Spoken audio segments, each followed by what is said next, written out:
Major League Soccer wraps up its regular season as they get ready for the postseason and, of course, the playoffs. And it's MLS Decision Day. So a few things, by the way. Let's look at the standing because if you're not aware of MLS, you got the Eastern Conference and the Western. So let's go to the East first. Still in the hunt, Atlanta United, who should be okay, but you don't want to tempt fate. Orlando, Red Bulls, Montreal, DC, and Columbus. Some key matches to watch out. Montreal against Orlando. Nashville, by the way, on the cusp of going full season unbeaten at home as they face the Red Bulls. And if we look at the West, when we look at the Western Conference, the teams that are looking to be in the hunt, Minnesota, Vancouver, LA Galaxy, Salt Lake, LAFC need a lot of things to go their way, Heath Pearce, but they are technically in the hunt. And the key matches, of course, LA Galaxy against Minnesota and Vancouver against the Sounders, or just obviously another season where they continue to kill it. Heath Pearce, how do you feel?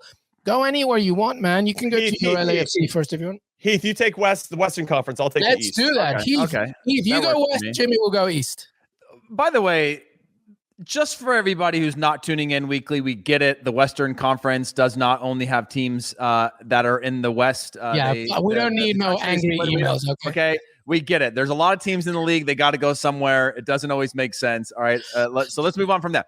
But Real Salt Lake had a huge opportunity to make the playoffs, and they got thumped midweek against the Portland Timbers, who are very, very good and in great form right now. That's helped keep this playoff chase alive. Obviously, the key matches on that side: Galaxy playing against Minnesota. Both of those have implications of sort of winning you're in. And then on the second matchup in that one is Vancouver playing Seattle. Seattle took a hit again to against LAFC that kept their hopes alive, and now LAFC have to win against Colorado, and just a bunch of things have to happen and fall in place. So it's pretty much a situation for the teams that are above the line there: Vancouver, Minnesota, LA Galaxy, that you have to win. You have to win those matches, and you're in the playoffs, and that makes it a really exciting time. That it's not just going to be a bunch of teams that are looking to draw and secure themselves a spot. You got to win to stay in, and other things have to happen in your way in the Western Conference. It's still wide open for those final two spots. Also, I just want to say that I'm gutted for Real Salt Lake. All they had to do was win at home against the Portland Timbers on Wednesday, and they blew it. They lost 3-1. So now they got to go to Sporting Kansas City, who are one of the best teams in the league, and try to get a result on the last day. Good luck with that. Now, I think it was 3-0, by the way, at halftime for RSL. Exactly. So, yeah. I mean, talk about not showing up when it matters. So we'll see if they can get the job done in Kansas City, where they don't have a great record. Now, over the Eastern Conference, only 3 spots remain for 6 clubs. Atlanta's 48 points, Orlando 48 points, New York 47. So they've got the 3 as of right now. But Montreal have 46, DC United have 44, and Columbus have 44. Obviously, DC and Columbus need some help to make that happen. What I think is really crazy is Montreal will host Orlando City. So whoever wins that game clinches a spot for the playoffs, and that's what I'm here for. I love that one a lot. If it's a draw, Orlando will make it at Montreal's expense, okay? And then the Red Bulls travel to second place Nashville, as Luis said, have not lost at home all season. And then both Columbus and DC need to win and hope that other results go in their favor in a big way. It's crazy. I love this time of year. I love MLS Decision Day, and I'm very excited for the MLS playoffs this season. Absolutely. I'm giving an extra little bit of love for Orlando City and Pedro Galese. Let's see what happens there. But listen, here's a question for you. Just looking ahead after Decision Day, both of you, please answer. Heath, obviously, you've New England remains the utmost favorite. Would you? The table doesn't lie, is my question, basically, and the Sounders as well on the other side. Yeah, Sounders not. I mean, this is the problem with the Sounders is they're not in great form right now. However, the Sounders have never really been in great form going into the playoffs, but they're a playoff team. They know exactly what to do when they buckle down.